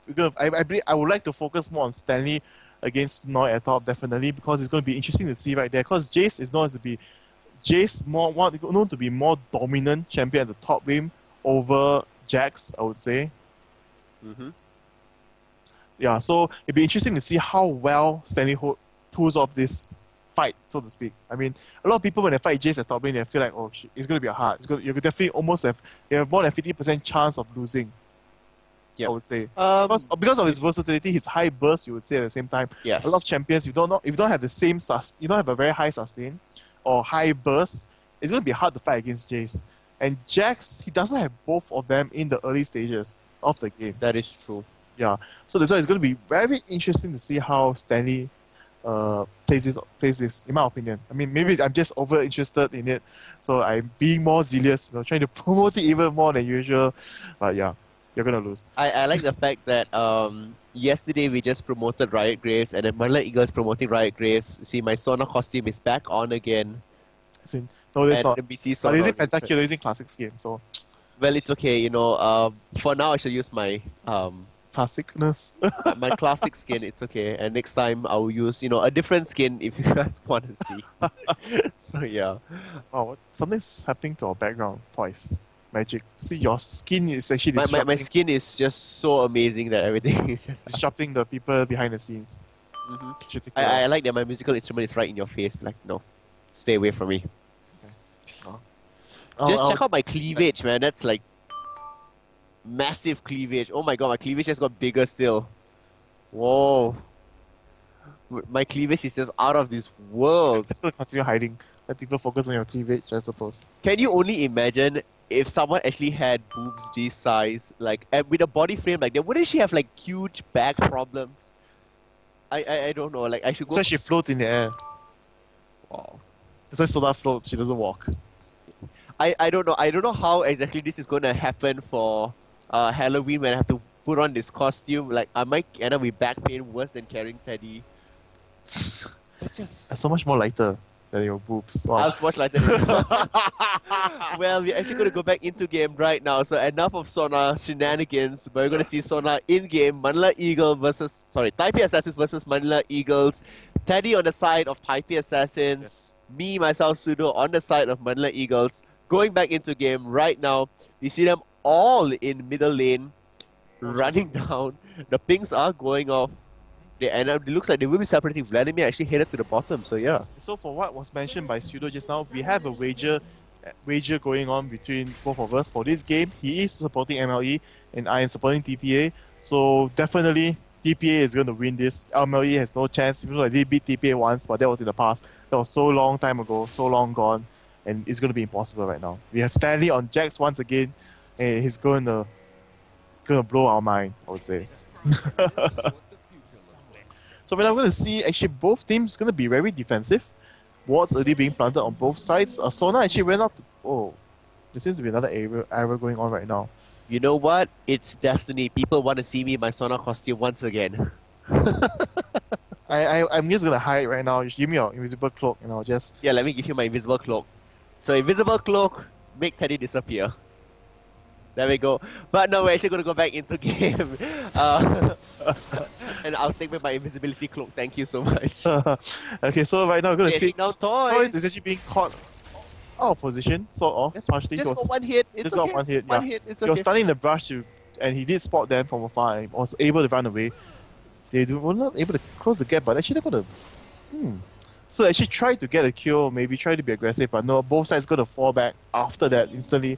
But wards being planted already by both teams, both defensive and aggressive wards. We can see here, right here, TPA already has a ward in this brush, while MLE has one on the red buff, and here one ward being planted by MLE, and another ward being planted here by TPA. So both sides gonna know what's gonna happen. That actually gonna leave one Wraith right there for Mundo, and she's gonna move on to the raid. Is Jace gonna try and stop them? He is moving on forward. We can see Rise, Sona, and Lizzie moving in as well, and the ward they do catch them with the ward. They're gonna might be able to take it. Yes, the smite does go down, and right now they're gonna be very safe in safe positions. Sona, right now. what are you doing? Slow landing, the flash being used, and right now all moving away, and Vladimir actually gonna be a Vladimir's bottom? Wait, what? And Lulu Vayne mid this is actually gonna be a lane switch right there, and wow. It looks like Rice will be just headed down straight away, or teleporting straight away.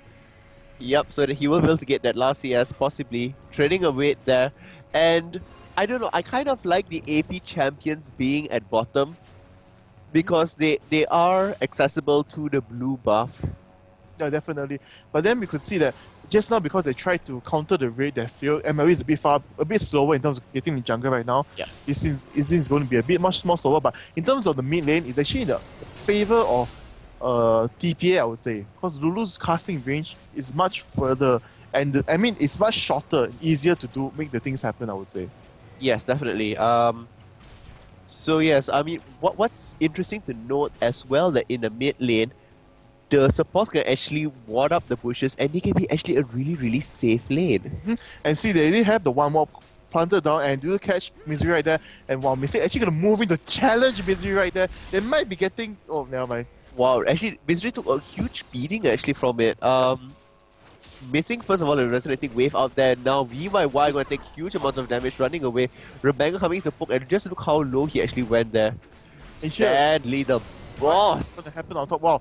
Snoy actually making the better choice, push Mundo away, not going to let him throw the cleaver, landing it. And letting the Rip Buff proc onto him. Him as well, yeah.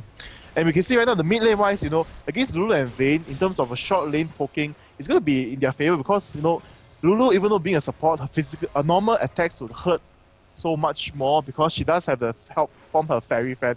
Well, in this case, the butterfly picks right there, we can see right now, VYY, even though healing up, being pushed down to so low so quickly, instantly from there. Wow, I think this is going to be very amazing, very amazing for TPA side. The lane swap, I think, is not something that... I didn't even expect it to happen with the champions they had. No, I guess it comes out to the strategy, like what you were talking about earlier during the champion select, and why they kind of banned out Malphite and things of that sort.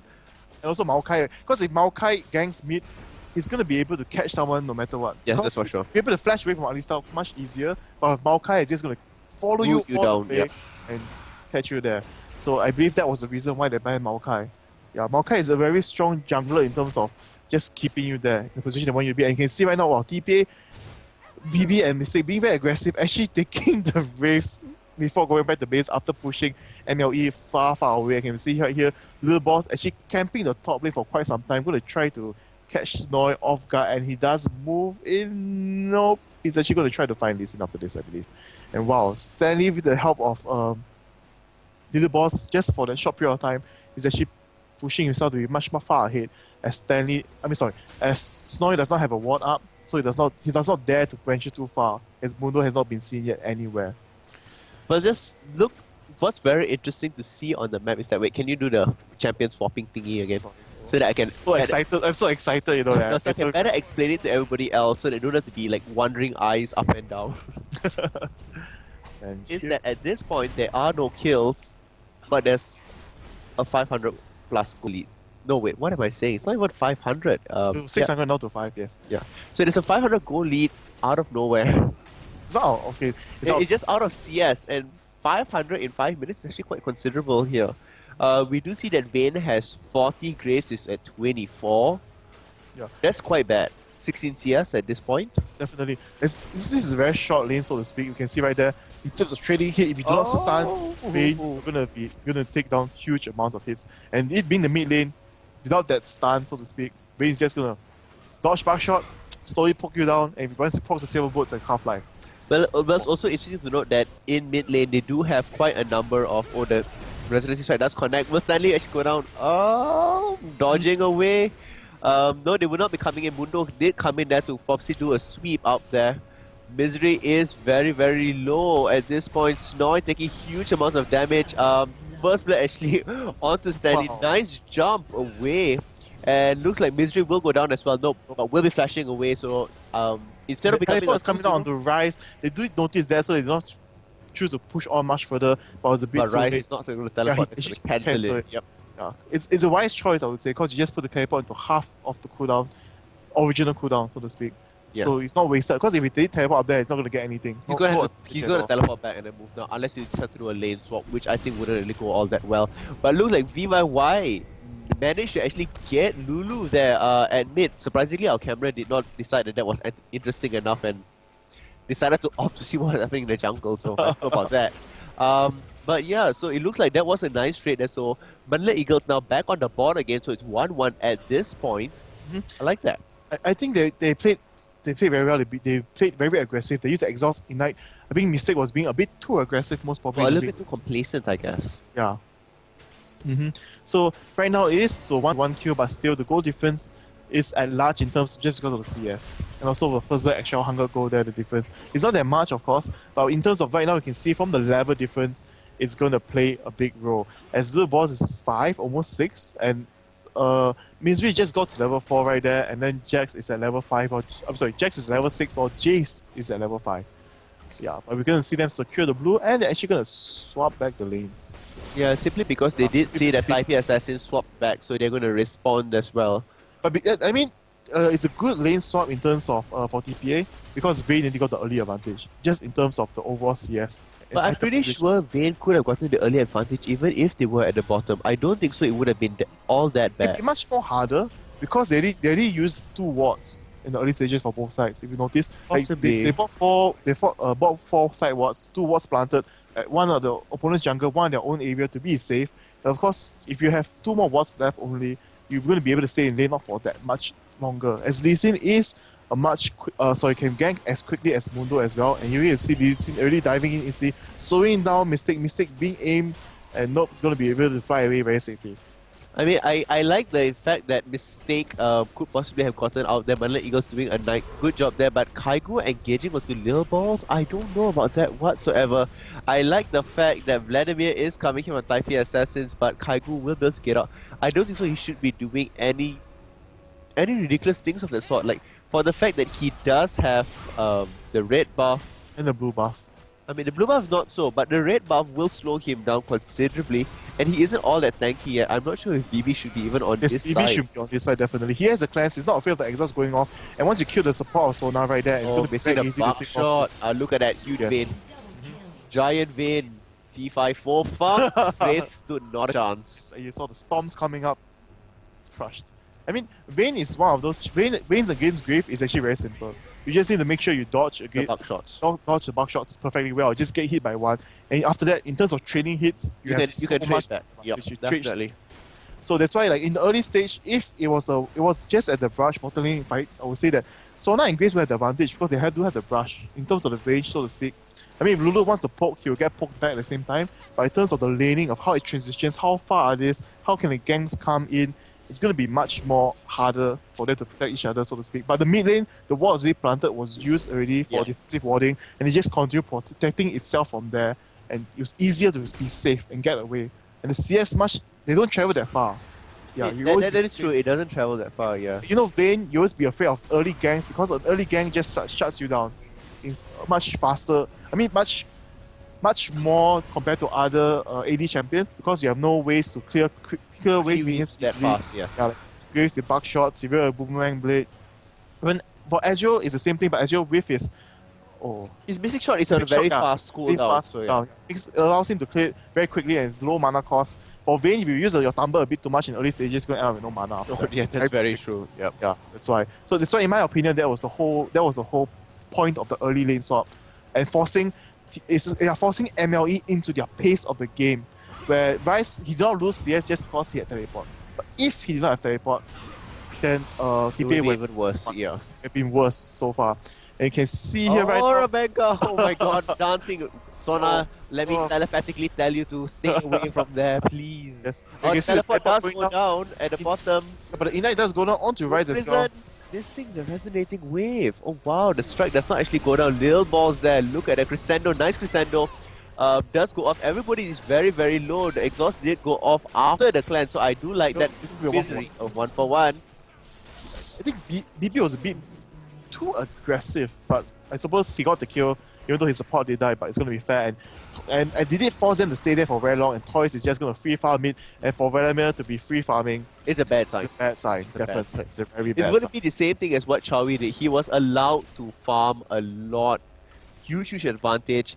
And the team composition for South Taipei Assassins is favoring towards a late game, so allowing him to do that is not a great idea. And right now, not even into the late game yet, they're already securing a 4k advantage, 4k at the 12-minute mark into game, and that's large. It is large indeed. And we will see this soon transition into their items. As they have not really went back yet so far, for Toys definitely. So just take a peek at how much gold he's holding right there. And actually just 900, but he has total gold of 3,627.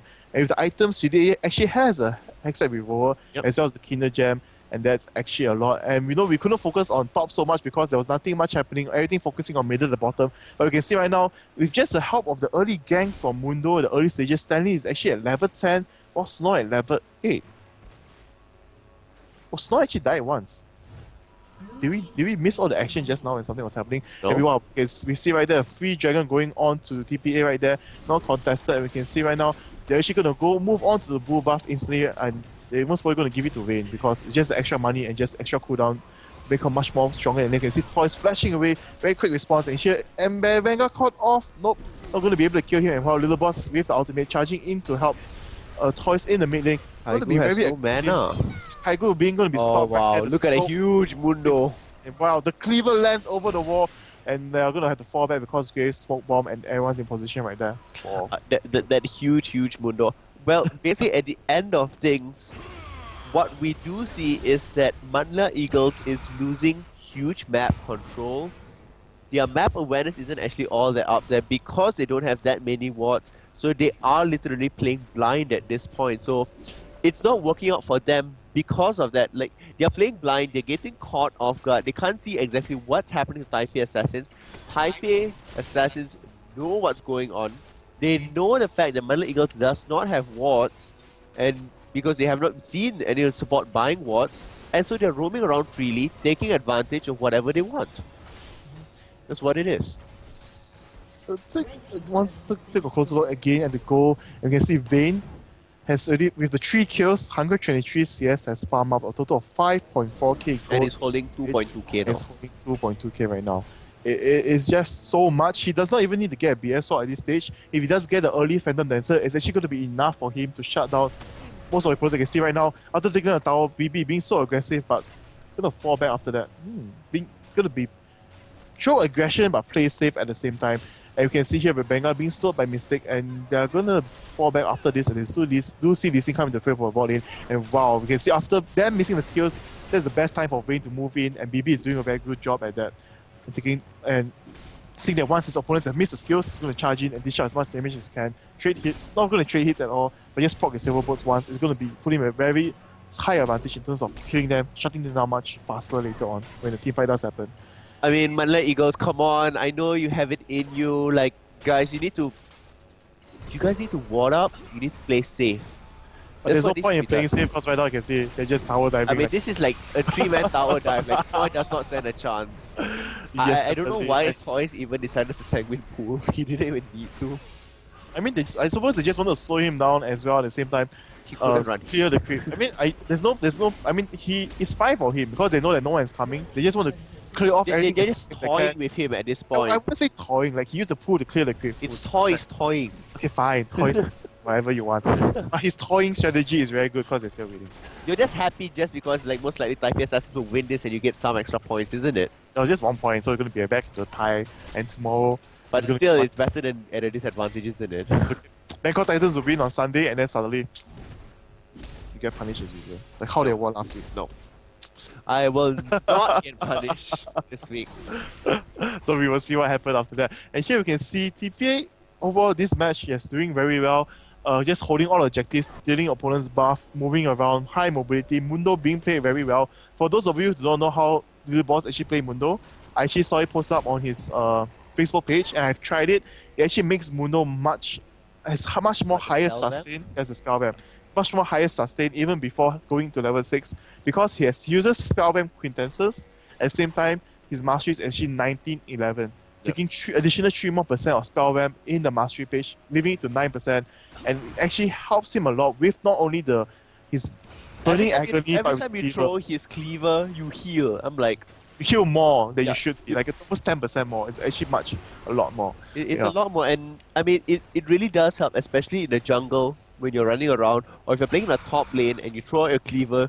You not only harass, you heal as well at the same time. So yeah. And you're on your burning agony, instead of losing health all the time only, you just gain back like a bit more health as well with the Spellbam Queen. I've tried it, it works wonders, it's actually very fun to play. Yeah. It is actually really fun to play Mundo in that sort of way. I mean, many people are not used to it though. Yeah. But it's something that you guys could definitely try out. So Kai, look at that. Oh, being the boss, just got to jump onto Kai. Actually rooting prison right at the tower? Oh no. He did use it just now, I believe. Yeah. I think he should have just kept it out for a little bit and then rooting prison at the tower so the tower can take a couple of hits off. And here we can see, wow, they're going to dive onto Rebecca. Look at that flash. Just look at that flash. Well, the flash happening after the stun animation happens, so you're still stunned. You're still stunned. You're still stunned even though you're standing in like an open area there. So, yeah. You can see entirely the map is in TPA's control. They've just pushed out every single place. Even the top, mid, and bot is pushing at the same time. Jax, after pushing Rise away, is going to clear the jungle. He takes the raid, I believe, or just takes the raid. They're going to clear the rift, and slowly they're going to transition to move to the mid. And wow, and you can see here, Toys being a boss, just going to clear all the crit waves instantly with his Tides of Bloods. And once again, not just taking the raid, but taking the blue buff as well. Yeah. I like the fact that on the IRC chat here, Card is saying he disagrees with you and that MLE is actually playing really badly. It's kind of like you're limping today. It's not the fact that Taipei Assassins is overpowered. I'm not saying that they're overpowered, but in terms of overall, I wouldn't say that MLE, I don't think they're playing that bad today. I think they are pretty bad actually. They're not on form as what we know they can be at.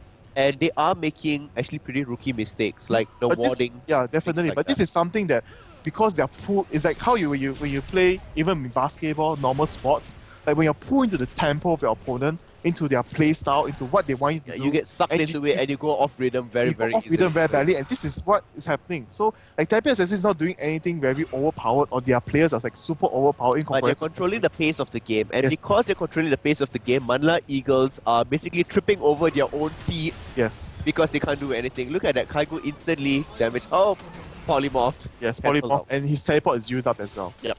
The full teleport is actually used up as well, so... Yeah. So it's like this is what TPA wanted to happen. The plan, and it's happening. So I don't think so. They wanted them to follow within their tempo. I mean, not they wanted to definitely kind of drag it out, and look, they're going to take free Baron, not drag it out. They're going to make sure. You can Oh, see look at the Ramanga.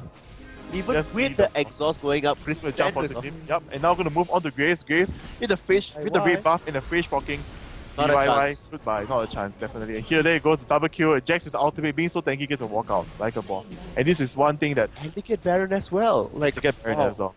You're going to go in, you're going to push the turret. Everybody is basically in line here to take out the turret, no problem. The ward, actually, they don't even care about the ward. What ward? Yes. This boss. Ward only gives me 25 gold. I don't need that. I want the tower. I want 150 gold. Yeah, but just to talk back about that strategy-wise, you see, we say TPA is taking a late-game strategy composition.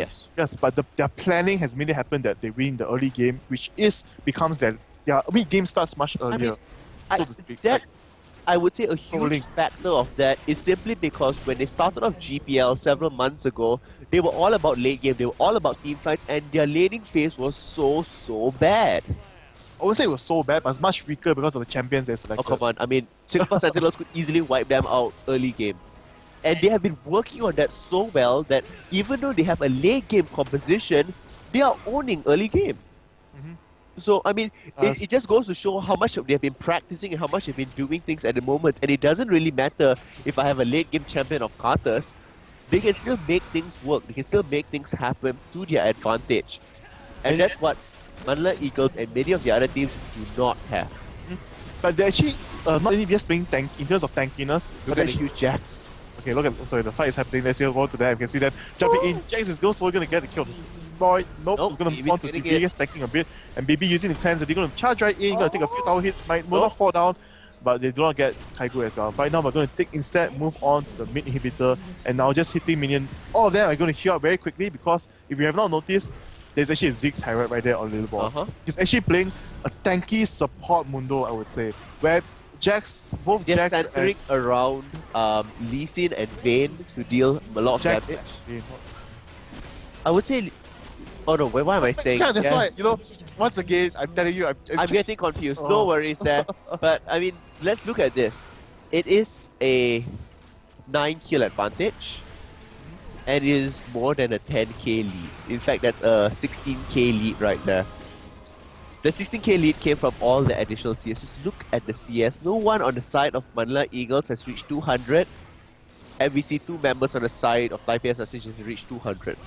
And Jack's just slowly following up, but mostly because he's been focusing on killing. But he has 4 kills. So yeah. Yeah, definitely. If the kills are translated back to CS, he has more than 200 once again. So yeah. Of course, definitely. Like, I would say the MLE, that's why one thing that was weird would be, in my opinion, still the same thing, would be the Graves and Sona combination. I mean, if they were at the bot lane, in terms of poking game, they might have a better advantage. But because it transitioned to them staying in the mid lane, Sona doesn't have the brush to hide, so they know exactly where she is. Oh, once like that. again, will he escape? Will be able to escape definitely, because at the start of the barely. that's bad. And that's because, like, let's just take a look at the goal. Definitely. Oh, it's gonna be like shocking things. Yeah. Shocking things here. Vayne at 10k, Jax almost at 10k, and Vladimir at the same time going to move into 9k already. And for MLE side, the highest will just be Rise at 6.1k right there. I like how people immediately. Wow. I mean, the goal is huge, and I like how people are saying my hand is flying from one side to the other because I know. Because you're at the bottom. Yeah, but overall, I would say, TPA has been showing us solid strategies, and this is definitely one of them. Yes. Like, a lot of people will say, like, if you play a blind pick, if you do a lane swap like this, you might lose because opponent champions might just be picked and they're able to come to yours very easily. Yeah, but when it comes it's not all about counters. No, it's not all about counters, definitely. But I mean, that's what they're showing us. It's not all about counters. You can technically be counter picked, but still manage to do ridiculously well with, like, proper, solid, basic understandings and good team play. Good team play and a good strategy that is built around it. Yeah. I would say, yeah. Like in the last game, we will see that the advantage on MLS, just talk about this, where again. DB is just going to kill everything right now. Just going down. They will forget with Jax. Wow, Rebecca can't even leave the base. Like, saw Snore, it got burst down like instantly. Yep. Almost, when it was like 50% health, Just 3 hits, he just died instantly. A 2 towers going to go down, no problem here. I mean, there's nothing MLE can do at this point, in my opinion. They could surrender. They could surrender. They could surrender. This is GG well played here. So Taipei Assassins winning. Wait, getting another kill. I was just about to say 12 kills, but no, it's 13 kills up ahead. It is 21k if I'm not mistaken, as the goal difference entirely in the end. So huge amounts of lead that they had, that they showed us that early game, late game, whatever game it is, they are there to make a strong showing on what is actually going to be happening. Yes. So we shall just look at the score screen really quickly just to see overall how everything went and to see if there's any surprises in the I item. would say, well, okay, let me stop not about the surprises first, but overall, in terms of how this played out, it's similar to how it was against SGS last week. Yes. Yes. They played and controlled the early game into their pace, even though when you see their champions, we do not think that it will be the case. I mean, this is all setting up to be a strong showing for Season 2 finals, which is just around next week. In 2 weeks. 2 weeks. Next week is not. Next week is the first matches already. Oh, it starts on. Yeah, they are not playing in the first matches because they did get a bye away. And in fact, a lot of the American side, the news, they have been doing analysis and they're saying that Taipei Assassins could be one of those really strong teams out there to watch out for. They have had a North American presence. They are showing that they can dominate in any sort of strategy. This goes to prove just how much they are practicing, how much they have improved, and well, Manila Eagles just didn't have what it takes to actually get on it. Just have a look at Rice. He completed nothing. It's half of everything. Half of everything, indeed. But if you look at Vladimir, Rabadon's death cap up, Spirit Visage already up as well. So, you know, almost transitioning into a Real of Ancients. And almost, yeah, just an additional 440 goal there, which he actually could have gotten if he went back. Yeah. And then for Mystic side, you could see that he got the early thrillers already done, and also the how to go. And instead of going for another item, he went for the Iron Boots, which is very important, I would say, for Lulu in terms of the team composition if he wants to keep Vayne alive. Indeed. Yeah, indeed. The Iron Boots is actually better than getting Boots 5, for instance, for Lulu, because she does have her additional speed boost, which she can use. Yeah. So, yeah. And also, I suppose I'm not sure about Mundo's item, Little Boss item at the end might be because like there's nothing he can get that's going to make them lose. I would say the Ziggs Herald is definitely targeted in how they wanted it to happen. When Mundo does gang for Vayne or he gangs for Jax, they have the extra attack speed and lifesteal, which will help them sustain, as well as the extra cooldown reduction for Mundo, showing his cleavers for his ultimate, overall making him much more stronger and faster. But the last item, Zeal, I would say that's a troll item. And at the end game, actually, Mystic has more gold than Mundo because he didn't buy any GP5s, I would say. Yeah. So basically, this was it. And tomorrow we will be back. It will be both games will be of KL Hunters. Oops, appearing first. Just my body appearing first out there. So yes, tomorrow there will be 2 games of KL Hunters, which will be really, really great. And can we just show the schedule of tomorrow? In fact, tomorrow KL Hunters will be going up against... Well, let's just wait for it. There we go. The first one is Saigon Jokers, and the second one is Taipei Assassins. Last week, KL Hunters played a solid game, took a victory against SGS. And did a really strong job against MLE as well. So let's look whether they will do a great job against Saigon Jokers and have to come up with a strategy, or will Taipei Assassins be this super strong force to be reckoned with and stop them out entirely? And also, one thing I wanted to mention, which I forgot earlier, is that Taipei Assassins has actually controlled the game so well.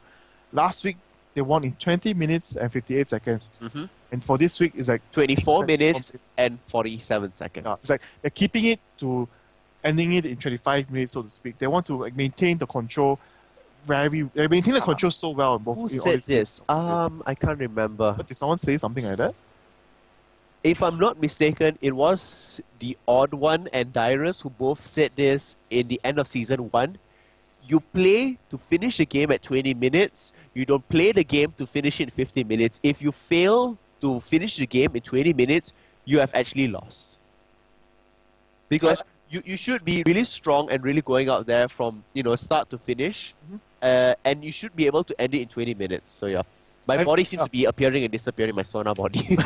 I definitely... Yeah, let me go invisible once again. I definitely agree with what was just mentioned, because in League of Legends, if you get the early dominance, early stage, that's how you want to control the game. You definitely want to finish it by then, not like drag it as long as possible, because you might lead to a possible mistake and a comeback, because in League of Legends, you cannot buy out.